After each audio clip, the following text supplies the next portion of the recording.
नमस्कार, मैं हूं मृत्युंजय कुमार झा और अगले आधे घंटे तक कमोडिटी मार्केट पर सबसे बड़ी कवरेज जारी है और साथ ही आपके सवालों का सबसे बड़ा मंच भी तैयार है। अगर आपने कमोडिटी में ट्रेड किया है या फिर नया ट्रेड करना चाहते हैं, जानना चाहते हैं कि आपके लिए कहां पर कमाई के मौके हैं, तो आप सवाल पूछिए। नंबर आप नोट कर लें 02223001634। इसके अलावा आप 02223001635 पर भी अपना सवाल पूछ सकते हैं।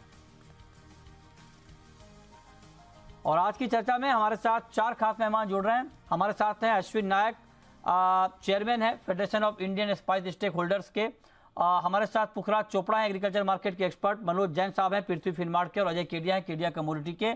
आप सबका बहुत बहुत स्वागत है आज की इस खास चर्चा में। और चर्चा की शुरुआत हम कर रहे हैं एक महत्वपूर्ण खबर के साथ, और खबर यह है कि जीरे का उत्पादन बढ़ सकता है। जी हाँ, गुजरात और राजस्थान में उत्पादन बढ़ सकता है।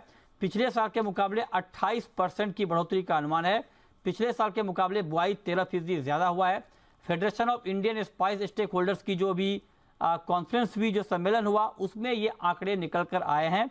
इस पर हम डिटेल में बात करेंगे अश्विन भाई से, लेकिन पहले मनोज जी आप जरा बताएं कि ये उत्पादन बढ़ने के बावजूद जीरे का मार्केट तेज क्यों है? नमस्कार मृत्युंजय जी। बिल्कुल, जीरे के मार्केट में अगर हम देखें तो एक स्टेबिलिटी जो है भाव में देखने को मिल रही है। ऊपरी लेवल्स जो थे लगभग 38,000 के थे, और वहां से अभी हम लगभग 6 से 7,000 रुपए की गिरावट देख चुके हैं। और पहले उत्पादन के जो अनुमान निकल कर आ रहे थे वो 50 से 55 लाख बैग के आ रहे थे, लेकिन अभी जो फिश के जो नंबर्स आए हैं वो लगभग 70 लाख बैग्स के आए हैं। तो एक स्टेबिलिटी यहाँ पे कीमतों में देखने को मिल रही है। और अभी यहाँ पे अराइवल्स का टाइम भी है, और चूंकि पाइपलाइन यहाँ पे खाली थी, गत वर्ष जो है क्रॉप कमजोर थी और डिमांड अच्छी होने के चलते हम देख रहे हैं कि कीमतें वो 30 से 32,000 के दायरे में अभी बनी हुई। ठीक है, तो ये राय आपकी हो गई जीरे की कीमतों को लेकर के। अब हमारे साथ अश्विन भाई जुड़ चुके हैं, नए चेयरमैन बने हैं। आप पहले भी चेयरमैन रह चुके हैं फिश के, फाउंडर चेयरमैन, और अब एक बार फिर से उनकी नियुक्ति हुई है चेयरमैन के तौर पर federation of Indian spice stake holders के। तो अश्विन भाई, सबसे पहले आपको बहुत बहुत बधाई एक बार फिर से फिश के चेयरमैन बनने की। धन्यवाद मृत्युंजय जी, धन्यवाद। तो आप सर चेयरमैन बने हैं और आपने ये डेटा रिलीज किया है। मुंबई में ये प्रोग्राम था और मैं किसी कारणवश शामिल नहीं हो पाया इस कार्यक्रम में। तो 28% आप लोग कह रहे हैं सर पिछले साल के मुकाबले उत्पादन बढ़ सकता है, ये अनुमान आपने जो सर्वे कराया है आया है। तो ओवरऑल क्या कंडीशन है, कैसे आपने ये सर्वे किया है, ये जरा डिटेल में बताएं सर। मृत्युंजय जी, जैसा आप जानते हैं हमारी ऑर्गेनाइजेशन जो है वो दांतीवाड़ा एग्रीकल्चर यूनिवर्सिटी के स्टूडेंट्स और जो अनुभवी व्यापारी है उनकी टीम बना के पूरा सर्वे कराती है। तो एक तो थोड़ा सा नंबर एकरेज में बढ़ा था और थोड़ा यील्ड में बढ़ा है, वो दोनों मिला के ओवरऑल क्रॉप जो परसेंटेज में ज्यादा आने की उम्मीद हम लोगों ने जताई है, वो नजर आ रही है। लेकिन अभी पिछले वीक में भी वेदर खराब था और अगले एक वीक में भी वेदर खराब होने के चांसेस है। तो ये वेदर अभी क्या रोल अदा कर रहा है वो भी देखना पड़ेगा उत्पादन के फाइनल फिगरों के ऊपर। अच्छा, तो एक बार जरा बताएं अश्विन भाई, जब उत्पादन बढ़ रहा है सर, तो दाम तो अब कम होने चाहिए। एक्चुअली आप जैसा जानते हैं वायदा पहले से ही काफी चीजें डिस्काउंट करके रखता है, तो वायदे ने ऑलरेडी प्राइस डिस्काउंट करके रखा हुआ था और ऑलरेडी अपने पास पुराना स्टॉक नहीं है, मतलब कोई भी तरह का कैरी फॉरवर्ड बैलेंस बचा नहीं है। कोई 4-5 लाख बोरी का कैरी फॉरवर्ड ज्यादा करके बचेगा, ऐसा एक सूर फिश की मीटिंग में निकल के बाहर आ रहा था। मतलब ऑलमोस्ट नील कैरी ओवर की तरफ है। तो वो एक सबसे बड़ा फैक्टर है, क्योंकि एक बार 65-70 लाख का भी क्रॉप पकड़ ले तो सामने डिमांड 80-1 लाख की है। तो ओवरऑल बैलेंस शीट अभी भी जीरे की टाइट ही है। अच्छा, तो बैलेंस शीट आप कह रहे हैं कि टाइट ही है, तो आपके हिसाब से प्राइस क्या रहेगा सर आगे? फिर प्राइस के टारगेट तो अभी सर मैं अभी तो नहीं दे पाऊंगा, क्योंकि अभी सीजन का टाइम है और अभी एज ए चेयरमैन मैं थोड़ा उसमें संयम भी रखूंगा कि मैं कोई टारगेट नहीं दूं। लेकिन जैसा मैंने बताया कि जीरे का पूरा साल ये साल स्ट्रॉन्ग है, फंडामेंटल जीरे के अच्छे हैं और बैलेंस शीट टाइट है। सर नए चेयरमैन बनने के बाद आप मसाला इंडस्ट्री के लिए पहला काम क्या करने वाले हैं? सर मैंने एक पूरी एक्शन कमेटी बनाई है फिश की। मैंने, आप शायद उस टाइम पे नहीं थे, लेकिन हमारे जो बोर्ड ऑफ डायरेक्टर्स है उसमें से एक एक्शन टीम बनाई है और फिश को हम लोग अभी पूरे साल में करीबन हर महीने के अलग अलग प्रोग्राम के साथ नई ऊंचाइयों पे ले जाने का प्लान बनाया। और उससे खाली फिश को फायदा नहीं होगा, मसाला इंडस्ट्री और ट्रेड को भी काफी फायदा होगा, उस तरह का पूरा एक प्रोग्राम मैंने डिजाइन किया है इसको ऊपर ले जाने के लिए। अच्छा, कितने साल का कार्यकाल है सर आपका? कब तक रहेंगे आप फिश चेयरमैन? नॉर्मली हमारे यहाँ 2 साल का कार्यकाल रहता है सर।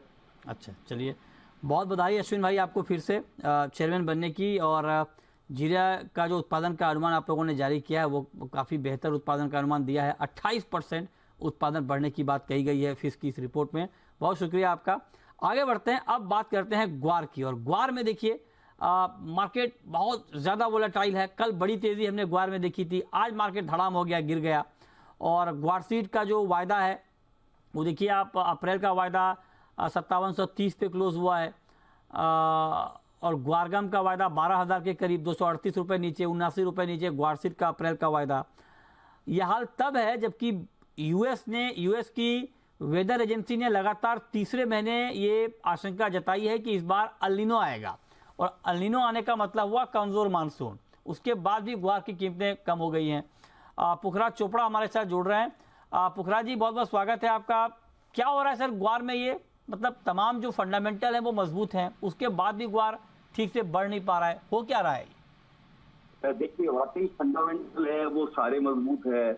अराइवल 15-16 हजार बोरी के पास आ रही है और निर्यात 25,000 टन के आसपास, यानी सामान्य निर्यात चल रहा है और सामान्य ही अराइवल चल रही है। डॉलर तेज हो गया था, अल नीनो की खबरें आ गई, पर डिमांड में भी कोई कमी नहीं आई।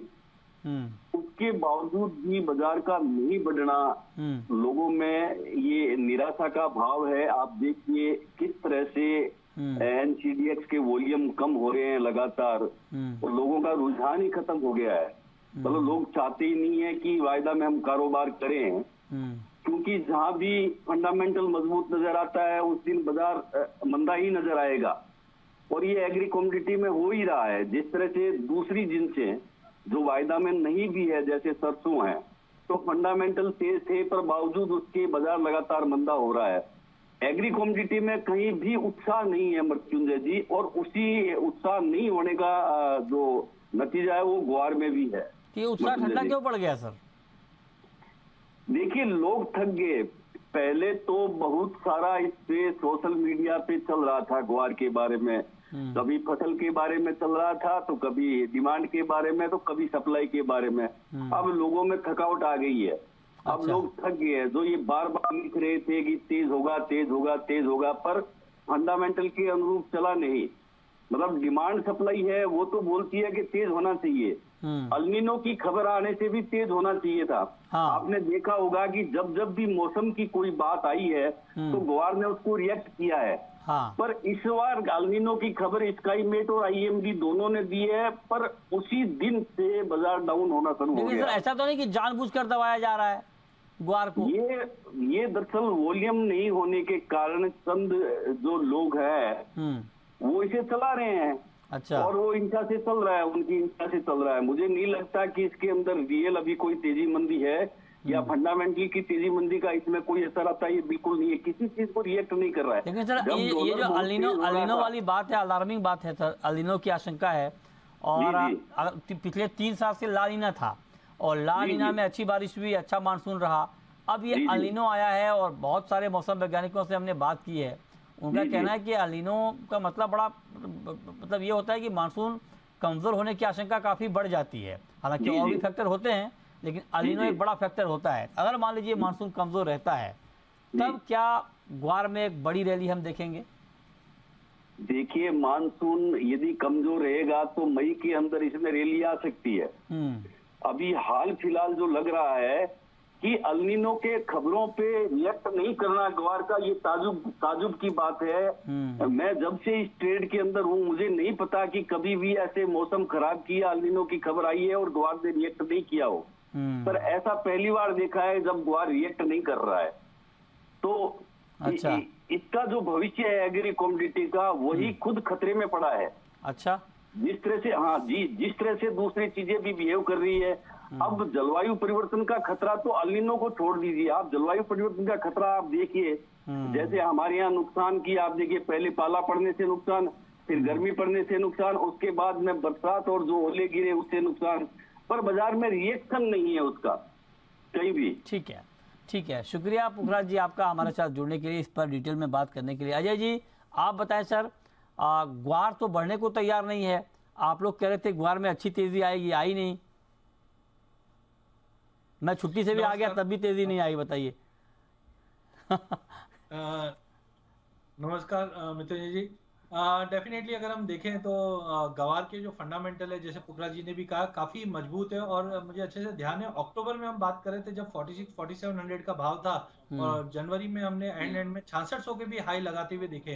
तो मूवमेंट तो है मार्केट में, लेकिन हाँ पिछले 1.5-2 महीने में हमने देखा है पूरे ही एग्री वॉल्यूम जो है वो काफी श्रिंक हो गए। उसका एक कारण हो सकता है लोगों का ध्यान इक्विटी में ज्यादा है, या कमोडिटी में एज ऑफ नाउ कोई पिकअप नहीं कर पा रहा है। बट जैसे कि पुखराज जी ने भी कहा और हमने पहले भी डिस्कस किया है कि फंडामेंटल सभी तरीके से पॉजिटिव है। पोस्ट कोविड भी इंडस्ट्रियल डिमांड इंप्रूव हो रही है। यूएस में भी हम देख रहे हैं कि रिस्क के ऊपर काम किया जा रहा है, ऑयल एंड गैस इंडस्ट्री में पैसे देने की बात हो रही है। तो आई थिंक थोड़ा सा एक पैसिमिज्म वॉल्यूम्स को लेकर जरूर है, बट फंडामेंटल्स में कहीं पे भी कोई चेंजेस नहीं, जिसकी वजह से आप ये देखिए 5500-5600 का लेवल दिखाने के बाद तुरंत रूप से मार्केट में जंप आ जाता है। जैसे कल के सेशन में भी हमने 3% की तेजी देखी और आज वापस सुस्त हो गया है। तो मुझे लगता है फंडामेंटल में कहीं पे भी गलत नहीं है, टाइम लग सकता है, बट एल नीनो का जो इम्पैक्ट है वो जरूर पॉजिटिव पड़ेगा। और जो लेवल्स हम आगे डिस्कस कर रहे थे, 7000 के लेवल या बियॉन्ड, वो डेफिनेटली मिलते हुए दिखेंगे। मनोज जी आपका कमेंट ग्वार पर, आगे कुछ ग्वार में बाहर? ग्वार में अभी मृत्युंजय जी जो सीन है वो काफी रेंज बाउंड है। जब तक अप्रैल वायदा यहाँ पे 5900 के स्तर के ऊपर नहीं निकलता तब तक एक दायरा बना रह सकता है 5600 से 5900 का। तो यहाँ पे ब्रेकआउट की जरूरत है, वो ब्रेकआउट आने पे ही यहाँ पे फिर आगे जो है तेजी बनती हुई नजर आएगी। तो सर ये ब्रेकआउट कैसे आएगा? आप लोग नहीं लाएंगे तो कैसे आएगा फिर? नहीं, हम तो सर राय देने वाले लोग हैं, ट्रेडर। अभी यहाँ पे जिस तरह से फंडामेंटल की जो बात की जा रही है मजबूत है, और अल नीनो की भी खबरें निकल कर आ रही है। आगे यहाँ पे जो है अप्रैल फर्स्ट वीक तक काफी कुछ जो मौसम विभाग की तरफ से जो है वो जानकारी पुख्ता होती हुई नजर आएगी। तो उसके बाद फिर एक तेजी जो है ग्वार में देखने को मिलेगी। तब तक दायरा बना रह सकता है। 5900 का अगर ब्रेकआउट होता है तो फिर निश्चित तौर पे यहाँ 6200 6300 के भी स्तर जल्द देखने को मिलेगा। ठीक है, अब आते हैं गोल्ड पे। और गोल्ड का मार्केट कल के लो से ठीक ठाक रिकवर हो गया है। पिछले 2-3 दिनों में जो गिरावट आई थी उसके बाद रिकवरी आई है कल शाम से। और जब यूएस में जॉबलेस क्लेम के आंकड़े आए और वो आंकड़े बढ़कर आए, मतलब बेरोजगारी भत्ता मांगने वालों की संख्या बढ़ी, और इससे मार्केट को ये लगा कि अगर ये, इसका मतलब ये हुआ कि बेरोजगारी बढ़ रही है, इकोनॉमी को नुकसान हो रहा है, तो लोगों को ये लगा कि अगर ऐसा होगा तो फेड अपना रुख थोड़ा नरम करेगा ब्याज दरें बढ़ाने को लेकर। उसका इम्पैक्ट डॉलर पर हुआ, डॉलर करीब ½ लुढ़का। तो इन सारी बातों ने मिलकर गोल्ड को ऊपर धकेला। फाइनली गोल्ड इस वक्त 55,435 के स्तर पर है, जो कल 54,900 के नीचे आ गया था। तो अजय जी आप बताइए, आज चूंकि नॉन फार्म पेरोल के डेटा भी आने हैं यूएस में, क्या लगता है गोल्ड का मार्केट अभी आपको? देखिए मुझे लगता है कि जो अनसर्टेनिटी फरवरी महीने में बनी थी वो डिस्काउंट हो चुकी है। आप ये देखिए पिछले साल 4.5% के लगभग हमने इंटरेस्ट रेट बढ़ते हुए देखा और $450 गोल्ड में गिरते हुए देखा हमने। बट अभी खाली अगर $0.5 से अगर रेट हाइक होता है और जो जिस ढंग से $170 की गिरावट देखी है, तो मुझे लगता है वो डिस्काउंट हो चुकी है ऑलरेडी। तो 1800 का एक साइकोलॉजिकल सपोर्ट इंटरनेशनल में गोल्ड को मिल गया है, एंड यहाँ से हम देख रहे हैं कि अच्छे से उभरता हुआ दिखाई दे रहा है। तो आज का एक कंसर्न जरूर है डेटा को लेकर, बट मुझे लगता है कि अगर ये 1812 के ऊपर कंटिन्यू मेंटेन रहता है तो फिर से हम 1850 से 55 का लेवल इंटरनेशनल में, जबकि डोमेस्टिक मार्केट में 54,850 का काफी स्ट्रॉन्ग सपोर्ट से मार्केट उठा है, तो 55,700-800 का लेवल दिखा सकता है। तो बिल्कुल करंट लेवल से भी मुझे लगता है लेके चलना चाहिए। थोड़ा कंसर्न शाम के डेटा को लेकर जरूर रहेगा, बट ओवरऑल डॉलर इंडेक्स जो 105-50 के ऊपर सस्टेन नहीं कर पा रहा है, ये कहीं ना कहीं गोल्ड को सपोर्ट देता हुआ दिखेगा। शुरू करते हैं सवाल जवाब। पहला सवाल है फरहान का, रामपुर से। पूछिए फरहान। गुड इवनिंग सर जी। गुड इवनिंग, पूछिए। सर जी आप काफी दिनों बाद आए हैं, छुट्टी पे था सर। तो बहुत खुशी हो रही है सर। आप अच्छी तरीके से हमारी आवाज उठाते हैं। नहीं, मैं भी आप लोगों को बहुत मिस कर रहा था। जी सर पूछिए। मनोज जैन सर का सवाल है। मैंने सवाल यहाँ से रिकवर होगा सर 2022 इसमें बिल्कुल जो है नहीं चल गई थी, क्या 2023 चलेगा, क्या होगा? फसल तो कम है सर। बताइए जैन साहब, मेंथा चलेगा 2023 में? संभावनाएं काफी अच्छी संजय जी, और जिस तरह से ये अल नीनो की खबरें भी आ रही है तो ये कहीं ना कहीं पॉजिटिव रहेगी, क्योंकि इस बार जो है फसल भी गत वर्ष की तुलना में कम रहने का अनुमान है। तो निश्चित तौर पर यहाँ पे कीमतों को सपोर्ट करेगा। दूसरा, यहाँ पे जो चाइना की इकोनॉमी है वो भी धीरे धीरे ओपन हो रही है पोस्ट कोविड। तो 2023 में यहाँ पे जो है बढ़त की काफी अच्छी संभावनाएं हैं। हमारा मानना है कि ऊपर में 1100 1150 तक के स्तर भी जो इस साल देखने को मिल सकते हैं। तो 980 यहाँ पे मजबूत सपोर्ट्स बने रहेंगे और ग्रेजुअली यहाँ पे बढ़त जो है वो आती रहेगी। ठीक है, अगला सवाल है सुरेंद्र का। पूछिए सुरेंद्र। चने की रिपोर्ट है बस। क्या चने पर? चने पर, हाँ चना। बताइए अजय जी, चने में क्या लग रहा है अभी आपको? देखिए चने की अगर हम बात करें तो कहीं ना कहीं क्रॉप साइज काफी कंसर्निंग है, बिकॉज एरिया हमने काफी कम होते हुए देखा, बट प्राइजेस में कोई भी ऐसा बड़ा रिफ्लेक्शन आता हुआ नहीं दिखाई दे रहा, बिकॉज गवर्नमेंट के जो एक्शंस है वो बढ़ नहीं देगी। टाइमिंग मुझे लगता है मार्केट दायरे में ही रहेगा, जो 5000 से लेकर 5250 के बीच में रहेगा एज ऑफ नाउ। गवर्नमेंट जो एक्शंस में, जिसमें हमने गेहूं के भाव में गिरावट आती हुई देखी, तो चने में भी एज ऑफ नाउ बढ़ता हुआ नहीं दिख रहा है, बट हाँ एरिया जो कम हुआ है वो कहीं ना कहीं फंडामेंटल काफी मजबूत है, तो ज्यादा बड़ा फॉल भी है तो ज्यादा बड़ा जंप भी नहीं है। 5000 से 5250 के बीच में अगले 15-20 दिन मार्केट ट्रेड करता हुआ। ओके, तो ये राय आपकी हो गई चने के ऊपर। ठीक है, आगे बढ़ते हैं और अब रुक करते हैं अगले कॉलर का। हिमांशु हमारे साथ जुड़ रहे हैं। पूछिए हिमांशु जी। सर मैंने मेंथा ऑयल लिया है, तो उसके रेट बढ़ेंगे ना बढ़ेंगे, कुछ जानकारी? अजय जी आपका क्या व्यू है मेंथा पर? देखिए मेंथा में हमने पिछले 2 साल से सोइंग में काफी कमी आते हुए देखी, तो फंडामेंटल काफी मजबूत है, बट शॉर्ट टर्म में ऑलरेडी हमने प्राइजेस को रैली अप होते हुए देखा, तो जब तक प्राइजेस 1065-70 के ऊपर नहीं जाता है, पॉसिबिलिटी है कि हम 1020 तक का लेवल फिर से देख पाए। तो टाइमिंग मुझे रेंज लग रहा है 1020 से लेके 1070 के बीच में, बट हाँ अगर ये 2-3 महीने का व्यू लेके चलते हैं तो मुझे लगता है कि प्राइजेस 1140 से 1150 तक का लेवल दिखा सकता है। इस बार भी सोइंग में कमी आने की उम्मीद है। ठीक है, प्रवीण है नेक्स्ट कॉलर हमारे साथ। पूछिए प्रवीण। सर ये अजय केडिया जी से सवाल है। मैंने 2 लोड कॉपर के बाइंग की है 746.50 पे, क्या टारगेट रखते हैं? 746.50 पर आपने 2 लोड कॉपर बाई किया है। बताइए अजय जी क्या करना चाहिए? देखिए कल हमने एक रैली अब देखा 755 तक, वहां से मार्केट ने वापस गिरावट लिया है, तो आज मुझे लगता है कि थोड़ा बहुत बाउंस वापस देखने मिल जाएगा। प्राइजेस 740 से 760 के बीच में है, बट टाइमिंग मुझे लगता है कि 755 तक का भी लेवल मिलता है तो बेटर लॉन्ग से निकल के शॉर्ट में वापस आ जाइए। जिस ढंग से चाइना के नंबर कम है, डॉलर में वापस तेजी बनी है, तो कॉपर में आगे जाके दबाव बनेगा। टाइमिंग 755 के लिए होल्ड कर सकते हैं, वहां पे लॉन्ग से एग्जिट करके शॉर्ट में आ सकते हैं। ठीक है, नेक्स्ट कॉलर जिगर ठक्कर है हमारे साथ। पूछिए ठक्कर जी। इंट्राडे में गोल्ड में क्या करना चाहिए सर जी? इंट्राडे में गोल्ड में क्या करना चाहिए बताइए अजय जी। आज शाम के लिए 55,430 के लेवल पर गोल्ड में क्या करना चाहिए? देखिए मुझे लगता है कल की जो तेजी है वो कंटिन्यू रहेगी। मार्केट में प्राइजेस टेक्निकली 55,100 के ऊपर काफी शानदार पॉजिटिव मूव दिखा रहा है, और शाम को नॉन फार्म का डेटा है वो जरूर वॉलिटिलिटी करेगा, पर मुझे लगता है कि आज 55,700 तक का लेवल देखने मिल जाएगा। 55,700 का? अच्छा बिल्कुल, तो 55,430 है। ओके ठीक है, अगला सवाल है राम सिंह का। पूछिए सिंह साहब।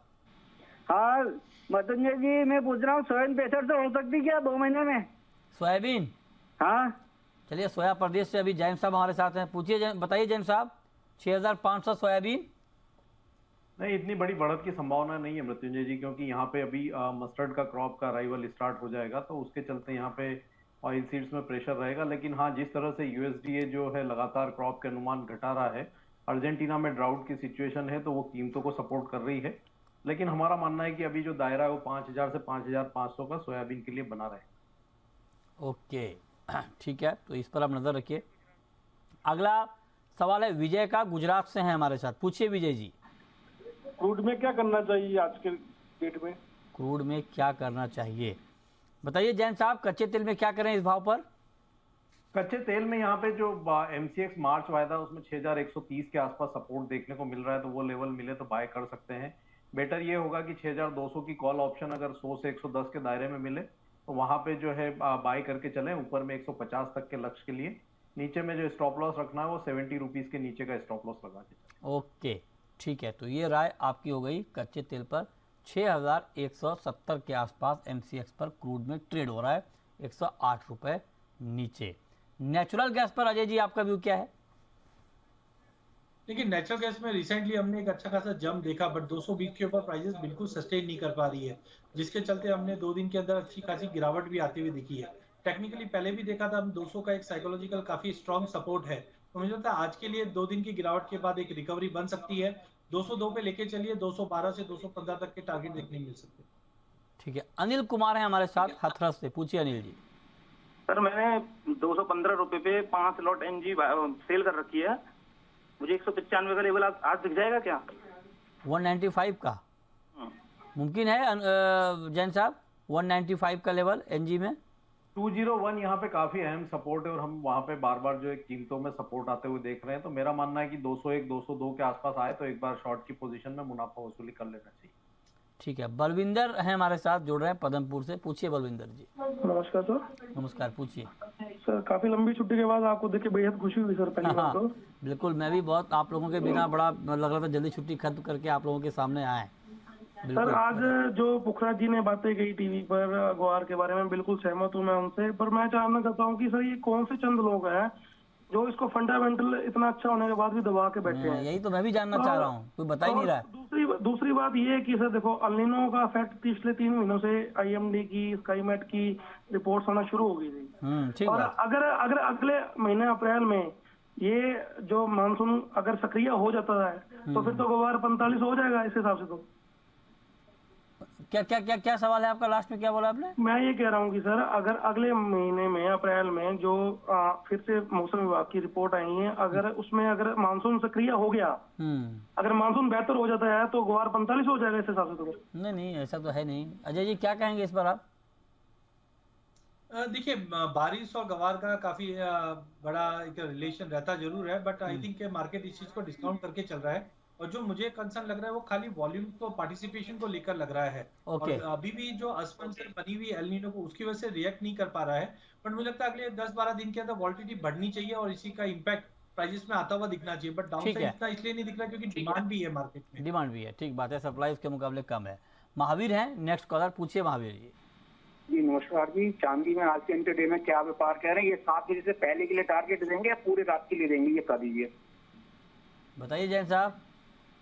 7 बजे के पहले एक बार यहाँ 62,200 देखने को मिल सकता है। डेटा है उस समय अगर थोड़ा सा डिप मिलता है कहीं भी 61,400-500 के आसपास तो फिर लॉन्ग करके चलिए। और रात तक के लिए एक बार मेरा मानना है कि 62,500 तक के भी स्तर जो है देखने को मिल सकते हैं।